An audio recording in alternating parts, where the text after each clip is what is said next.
안녕하세요. 재혼의 행복한 가정을 꾸려나가고 있는 30대 여성입니다. 이미 다 지난 일이지만 전 남편과 있었던 이야기를 하려고 찾아왔어요. 제가 다 지난 전 남편 이야기를 꺼내는 이유는 오늘 시내에 나갔다가 전 남편을 마주쳤거든요. 사는 곳이 멀지 않아 이런 날이 올지도 모른다는 생각을 종종 하긴 했었는데 정말 마주치게 되니까 옛날 기억이 머릿속을 스치네요. 그래서 그냥 전에 어디 가서 해본 적 없는 이야기인데 오늘 한번 해볼까 해요. 이미 저에게는 재혼해서 정말 괜찮은 남편이 있지만 일단은 편의상 전 남편을 남편이라고 칭하겠습니다. 남편하고는 미혼 남녀 모임에서 만났어요. 만났던 시기는 겨울이었고 사실 저는 낯을 많이 가려서 그런 모임은 나가는 일이 없는데 친한 언니가 자기가 혼자 가기 쑥스럽다며 제발 같이 가달라고 졸랐거든요. 그리고 그 언니가 평소에 저한테 무척이나 잘해줬어요. 그래서 거절하기가 참으로 난처하더라고요. 그래서 나갔는데 남편이 처음 저랑 통성명을 하고 나서부터 엄청나게 들이대는 거예요. 그리고 그런 남편의 적극적인 태도가 왠지 남자답게 느껴졌다고 해야 할까요? 싫지가 않았습니다.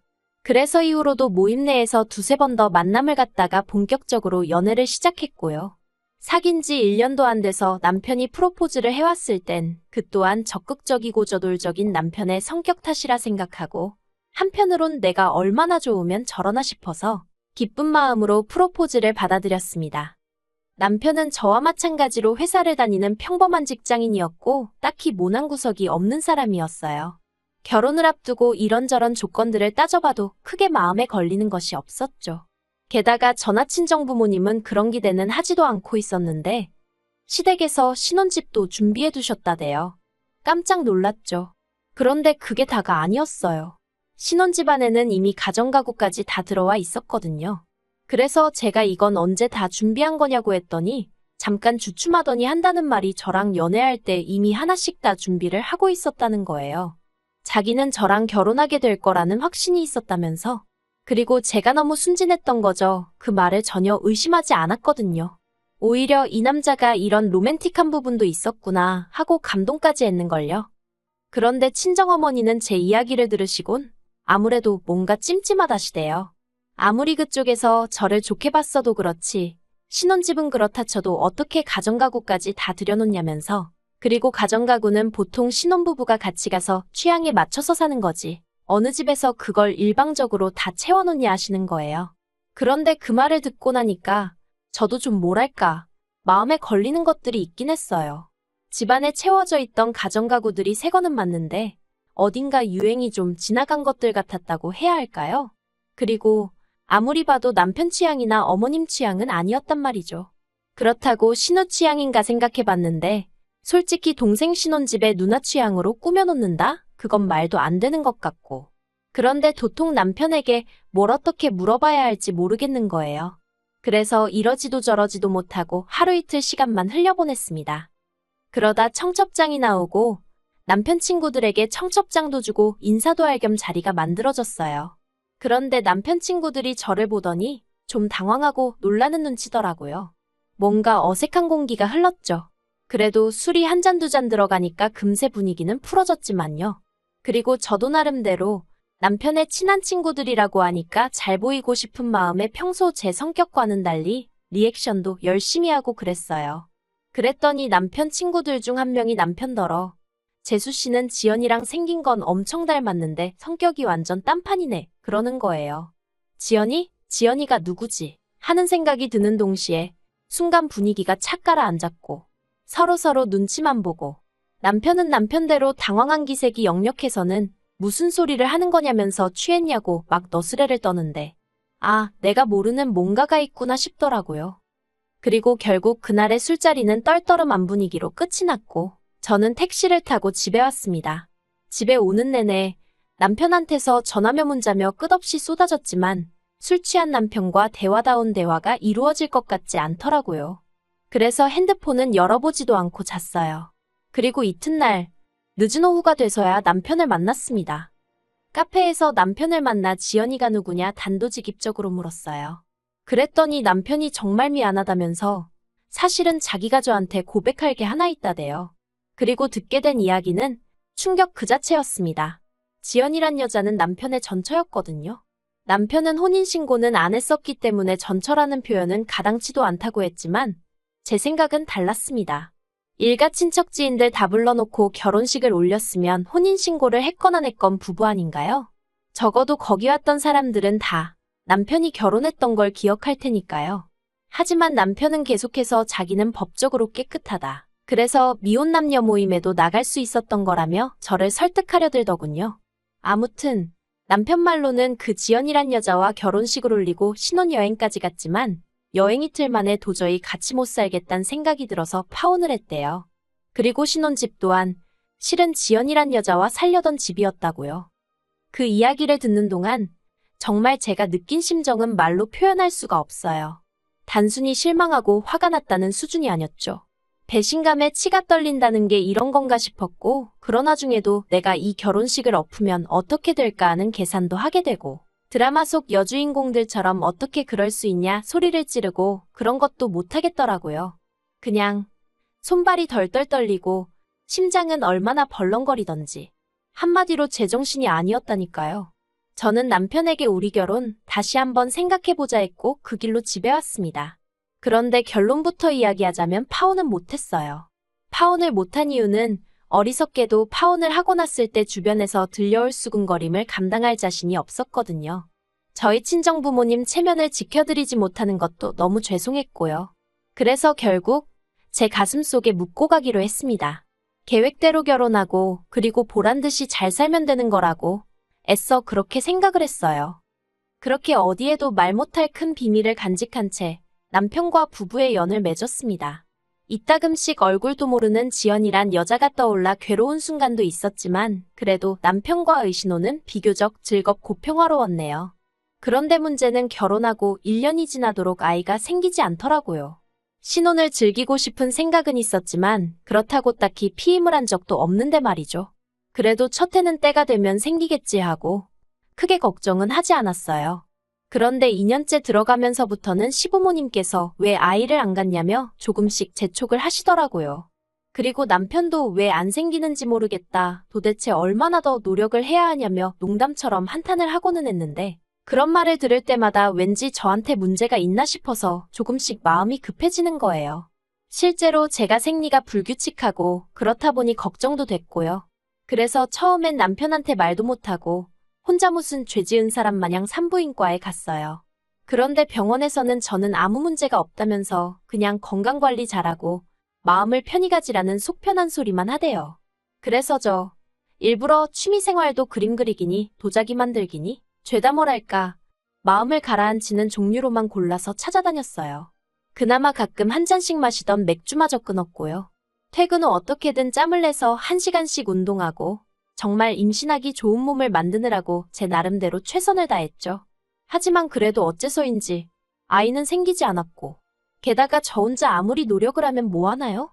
남편은 회사 일을 핑계로 걸핏하면 술에 떡이 돼서 집에 오기 일쑤였고 운동하고도 담을 쌓은 지가 오래였으니 그래서 결국 참다 못한 제가 남편한테 같이 병원에 가자고 했어요. 그런데 남편이 곧 죽어도 병원은 가기 싫답니다. 병원에서 자기 상태를 확인하는 그 과정이 수치스럽다나요? 그리고 시부모님께서도 하시는 말씀이 당신 아들에게는 아무런 문제가 없을 거랍니다. 그래서 제가 어떻게 그걸 그렇게 확신하시냐 했어요. 사실 결혼 초만 하더라도 그래도 시부모님 말씀이라면 내내 하고 웬만해선 싫은 소리를 안 하던 저였지만 2년쯤 넘어가면서 임신은 안 되고 시부모님은 괜히 제 탓을 하시고 그러니 저도 할 말은 하고 살아야겠다 싶더라고요. 그래서 언젠가부턴 아니다 싶으면 조금씩 따지고 들기도 하고 싫다 소리도 하고 그렇게 성격이 바뀌었네요. 아무튼 그러고 제가 물으니 어머님이 하시는 대답이 가관이었습니다. 당신이 연초에 용하다는 점집에 다녀왔는데 당신 아들 사주에는 자식이 있다고 했다는 거예요. 그러니 병원에 가보고 어쩌고 할 필요가 없다나요? 이건 뭐 아무리 제가 논리적인 이유를 가져다 대도 사주님이시니니 들이대시니 말이 통해야 말이죠. 게다가 남편마저 비협조적으로 나오니 제가 다 큰 성인 남자를 끌고 병원에 갈 수도 없는 노릇이었고 환장하겠더군요. 그래서 저도 그냥 될 대로 되라 하고 내버려뒀어요. 그렇다고 포기를 한 건 아니고 남편과 계속 노력은 했지만 더 이상 제가 할 수 있는 게 없었다는 뜻이에요. 언젠간 찾아와 주겠지. 그냥 그렇게 믿고 기다리는 것 말고 제가 할 수 있는 일이 없더라고요. 그러다 올해 초 퇴근하고 집에 왔는데 남편이 웬일로 저보다 먼저 와 있더라고요. 그리고 얼굴을 보니 안색이 무척이나 어두웠죠. 그래서 제가 무슨 일이라도 있었냐 물으니까 아무것도 아니라면서 제 눈을 피하대요. 그래도 한 이불 덮고 지낸 시간이 있는데 단박에 무슨 일이 있다는 건 알겠더군요. 하지만 뭐가 됐건 간에 아직 나한테 말할 준비가 안 되어 있나 보다 싶어서 더는 묻지 않았습니다. 그런데 그 후로 2주쯤 지났을 무렵인가 시부모님이 저희 집에 오셨어요. 시댁이 저희 집에서 먼 거리는 아니었지만 그래도 평일 저녁에 찾아오시는 일은 흔치 않았기에 기니할 이야기라도 있으신가 싶더군요. 그리고 역시나 제 예감은 틀리지 않았습니다. 시부모님께선 두 분 다 평소보다 훨씬 긴장한 얼굴을 하고 계셨거든요. 그래서 제가 지난번 이 사람도 그렇고 오늘 두 분도 그렇고 저한테 뭐 할 이야기가 있으신 거냐 물었어요. 그랬더니 어머님이 돌려 말하지 않겠다며 애는 안 생기고 이참에 입양을 하는 건 어떻겠냐 하시대요? 입양이라니 생각지도 못한 단어였죠. 그리고 저는 싫다고 했어요. 아직 저나 남편이나 젊고 자연 임신이 안 되면 다른 방법을 시도해 볼 수도 있는데 왜 입양을 하냐고요. 그랬더니 어머님이 핸드폰을 꺼내시더니 애 사진을 하나 보여주시대요. 그래서 이게 뭐냐니까. 남편이 저더러 정말 미안하다면서 자기 애래요. 자기가 정말 미쳤었나 보다며 자기가 정말 죽을 죄를 지었다면서 말이죠. 그리고 알게 된 건 저희가 결혼 생활을 하던 중 딱 2달 떨어져 지낸 기간이 있었어요. 제가 회사 일로 해외에 2달 동안 나가 있어야 했거든요. 그리고 그때 분명히 남편에게 당신이 싫다 하면 안 가겠다고 했는데 남편이 자기는 그렇게 꽉 막힌 남자가 아니라면서 흔쾌히 다녀오라고 했죠. 그래서 정말 고마운 마음으로 다녀왔고 그 출장 덕분에 저는 승진도 했어요. 그런데 제가 떠나 있던 그때 남편이 말하길 전 저한테 연락이 왔대요. 원래 대학 시절부터 친구 사이였다는 건 그때 저도 처음 들었네요. 아무튼 친구로서 고민 좀 들어달라나 뭐 그래서 정말 딱 얘기만 들어주려고 나갔답니다.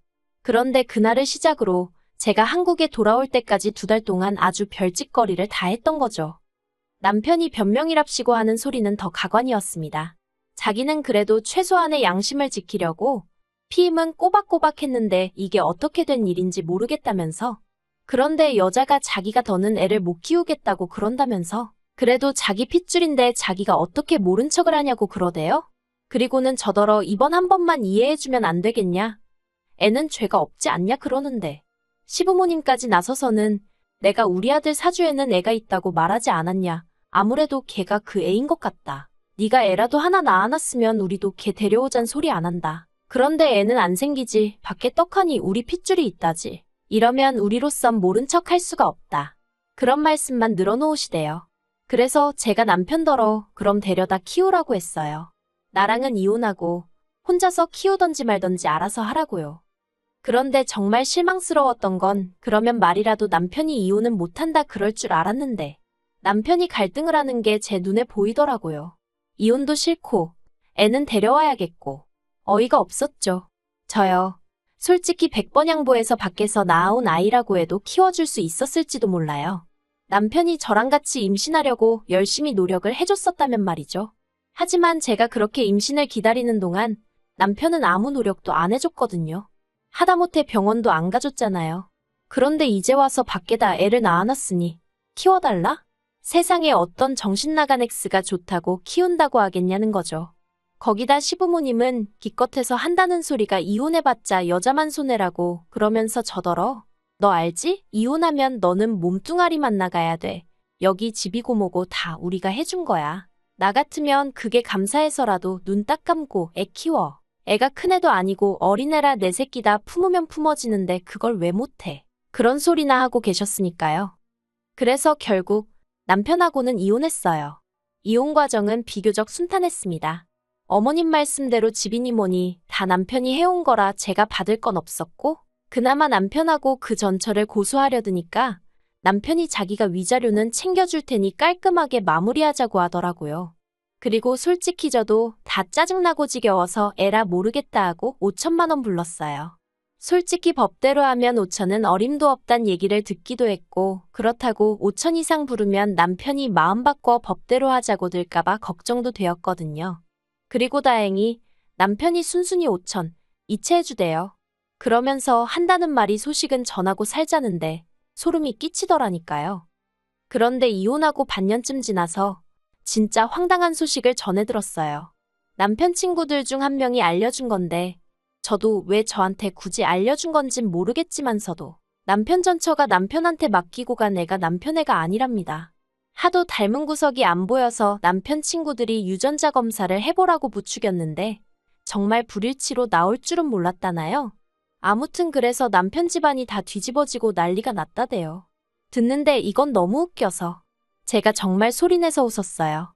그리고는 그 애 엄마는 어디 갔냐니까 동남아인지 어딘지로 튀었다는 소문만 있다고.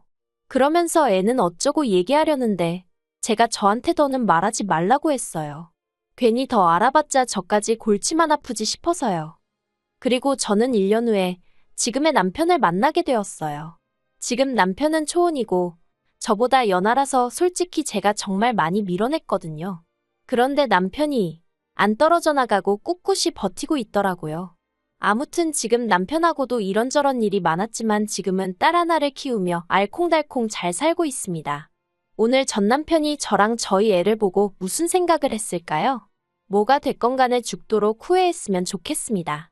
그리고 전 시어머니께도 부디 제가 아이랑 있더라는 걸 이야기 좀 했으면 좋겠네요. 그래서 어머님이 땅을 치고 후회 좀 하시게 말이죠.